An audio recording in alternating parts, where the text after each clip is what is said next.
This is the fifth video in a series of videos on how to use the Travel Portal application. In this video we will be demonstrating how travel is approved by a travel approver. A travel approver within the university is someone with HR delegation level 2 and above, so that's level 2, 3 and 4 within the University of Melbourne. The first you will know about a trip that needs your approval is via the email system. So you will have an email that will come through to you saying that the travel requisition requires your approval. You'll need to click on that email and that'll give you information about what that traveller, who that traveller is, where they're travelling to, or the journey title that they've put into the booking, and the funding source that's coming from that approval. You can also click on to the itinerary itself and have a look at what is in effect the HR18 form, or you can go straight to the application, which you will need to do in order to approve the travel. So I will do that, and I'll go into the application. I then need to sign into the application using my University of Melbourne username and password. I'll log in, and you'll see here that I've actually got two bookings that I need to approve. So it's got my approvals here, and so I've got two bookings here that I need to approve. So the approvals, that is the home page, and the home page you'll see that I haven't got no bookings as far as the travel is concerned. So to go back to the approvals, to approve travel, select there, and it brings me back that display. So when you first log in, this will be the display that you'll see. So I need to review this particular booking, so I'll have the approved requisition, and this form will come up, and the electronic form will come up.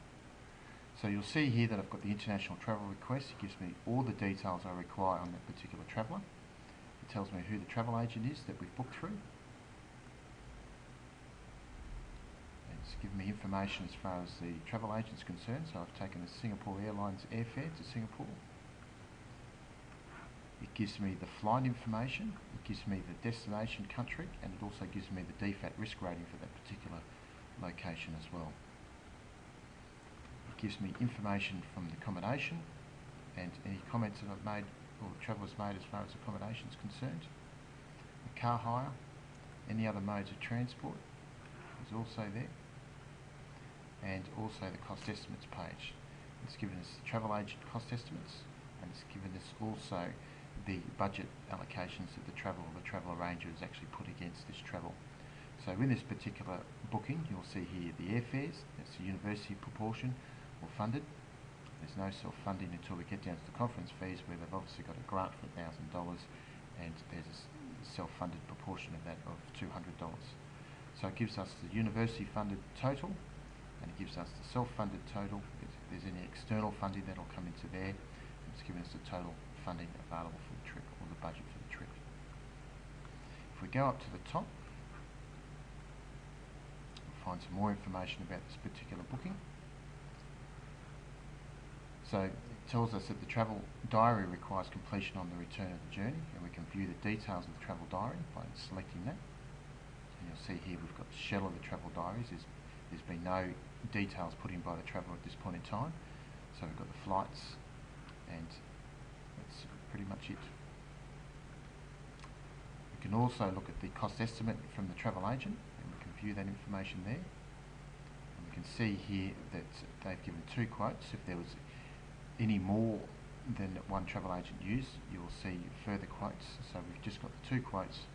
The first quote was a Qantas airfare, which was $1,450, and we've got the second quote on Singapore Airlines. I'll just move up a bit so you can see that, for $1,280, and that's the one they've actually selected, that you can see here. So we can close down that. Before, as I said, we could look at the travel diary. There's a travel diary icon there, and that displays.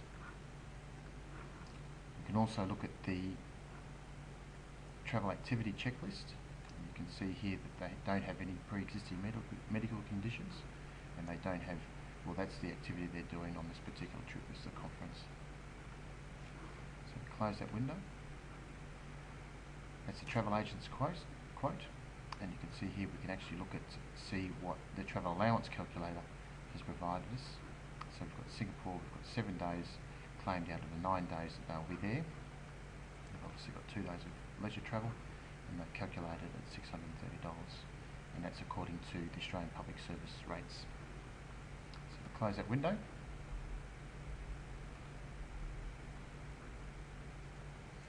And if there's any FBT, it'll also give us the FBT estimator as well. So we've got 9 days travelling, 3 days private days, total business days at 6%, so there's no FBT liability on this particular trip.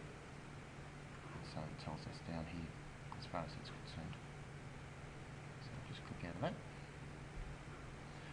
So that's the information as far as the booking's concerned. Now if we're happy to go ahead and approve that booking, we'll then select that button there.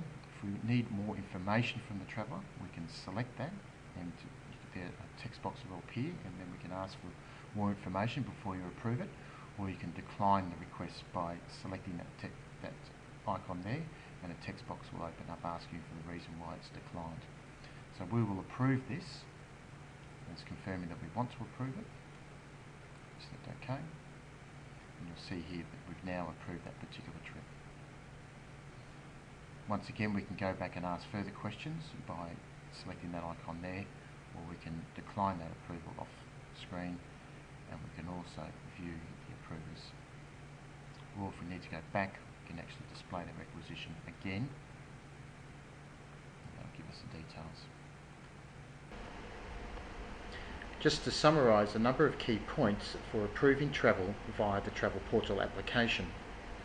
You will be notified of bookings that require approval via email. You will need to log into the Travel Portal at www.unimelb.edu.au/travel and enter your University of Melbourne username and password to approve travel. Approval is online, and once you have approved a booking, the traveller is automatically notified by email that the booking is approved.